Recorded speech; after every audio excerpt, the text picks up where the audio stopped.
Exode chapitre 30. Tu construiras aussi un autel pour faire brûler des parfums. Tu le feras en bois d'acacia. Il sera carré de 50 cm de côté, relevé aux angles des 4 cônes qui feront corps avec lui. Il aura 1 mètre de hauteur. Tu en recouvriras le plateau, les cônes et les parois d'or pur, et tu les garniras d'une bordure d'or qui en fera le tour. Tu lui feras 2 anneaux d'or que tu fixeras sous la bordure de part et d'autre, sur les 2 parois pour recevoir les barres servant à transporter l'autel. Tu feras ces barres en bois d'acacia plaqué d'or. Tu placeras l'autel devant le voile qui cache le coffre de l'acte de l'alliance devant le propitiatoire qui est au-dessus de l'acte de l'alliance à l'endroit où je te rencontrerai. C'est sur cet autel que chaque matin Aaron fera brûler les parfums pendant qu'il arrangera les lampes. Et chaque soir, quand il les allumera, vous ferez toujours brûler du parfum devant l'Éternel de génération en génération. Vous n'y offrirez pas des parfums profanes, ni d'holocauste, ni d'offrande, et vous n'y répandrez aucune libation. Une fois l'an, Aaron fera le rite d'expiation sur les cornes avec le sang du sacrifice pour le péché offert pour l'expiation. De génération en génération, il fera ainsi le rite d'expiation pour l'autel une fois par an, car cet autel est éminemment saint pour l'Éternel des armées. L'Éternel parla encore à Moïse en ces termes. Lorsque tu recenseras les Israélites, chacun d'eux donnera à l'Éternel une rançon pour sa vie au moment où il sera recensé. Ainsi, ce dénombrement ne leur attirera aucun malheur. Chacun de ceux qui seront recensés versera selon la moitié de l'unité de poids en vigueur au sanctuaire une pièce de près de 6 grammes d'argent. Cette pièce sera une offrande pour l'Éternel. Toute personne de 20 ans et au-dessus, comptée lors de ce recensement, donnera cette offrande pour l'Éternel. Les riches ne paieront pas plus et les pauvres pas moins que cette pièce d'argent pour acquitter l'offrande due à l'Éternel en rançon pour votre vie.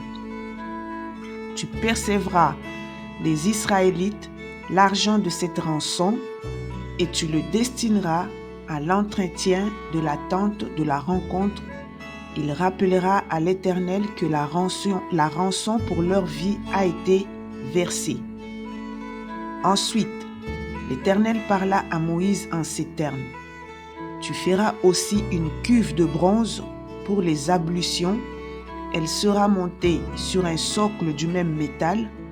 Tu la placeras entre la tente de la rencontre et l'autel et tu la rempliras d'eau. Avec cette eau, Aaron et ses fils se laveront les mains et les pieds avant d'entrer dans la tente de la rencontre. Ils se passeront à l'eau, ainsi ils ne mourront pas. De même, lorsqu'ils viendront faire leur service à l'autel pour brûler un sacrifice consumé par le feu pour l'Éternel, ils se laveront les mains et les pieds et ils ne mourront pas. C'est là pour Aaron et pour ses descendants une ordonnance qui sera en vigueur à perpétuité de génération en génération. Puis l'Éternel parla à Moïse en ces termes.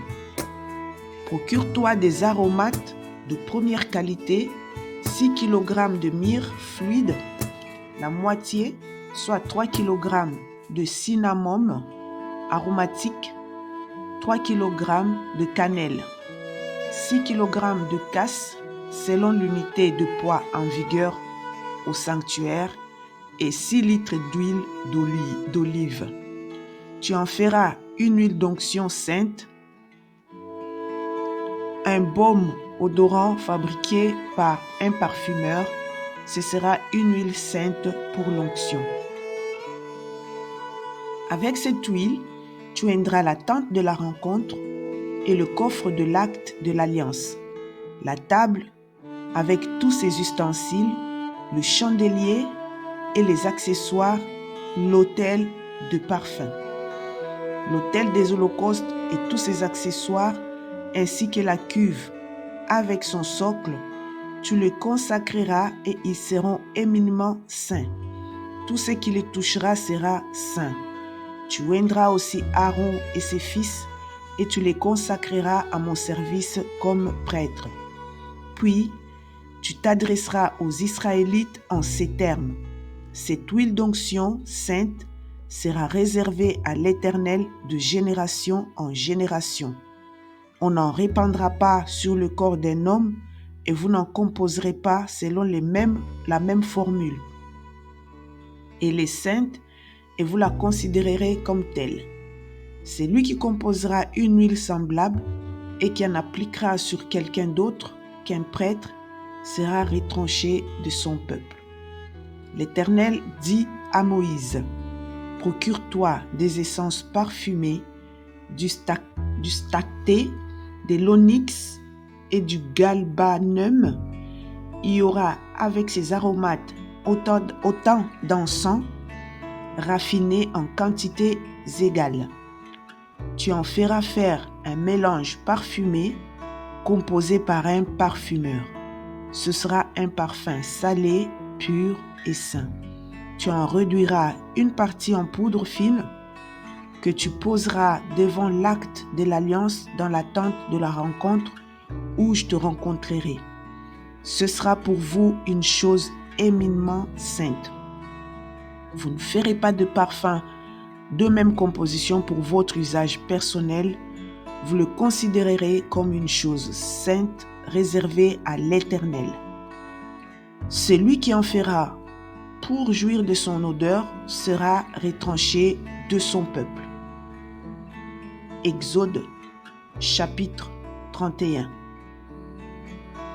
L'Éternel parla à Moïse en ces termes.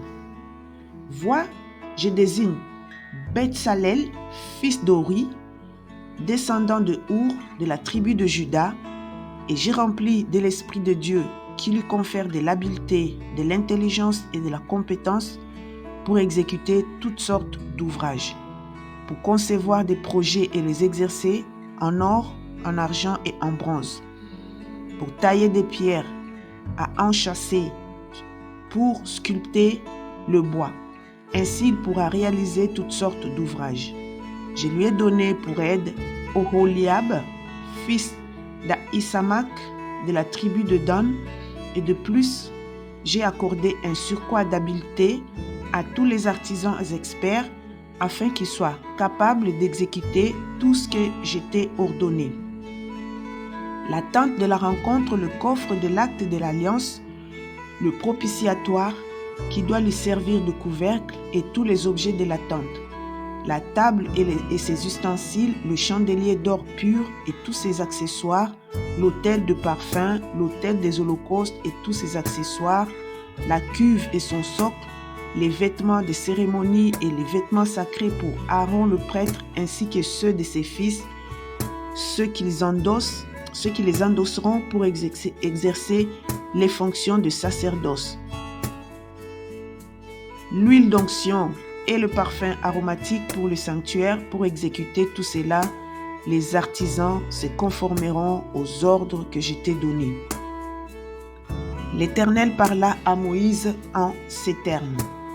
Et toi, dis ceci aux Israélites. Surtout, observez bien mes sabbats, car c'est là un signe entre moi et vous de génération en génération, le signe que moi, l'Éternel, je vous rends saint. Vous observerez donc le jour du repos, car il est saint pour vous. celui qui le profanera devra mourir. Car quiconque fera un travail quelconque ce jour-là sera retranché de son peuple. On travaillera 6 jours et le 7e jour sera un jour de repos consacré à l'Éternel. Quiconque fera un travail le jour du sabbat devra mourir. Les Israélites observeront le jour du sabbat en le célébrant de génération en génération. C'est une alliance éternelle.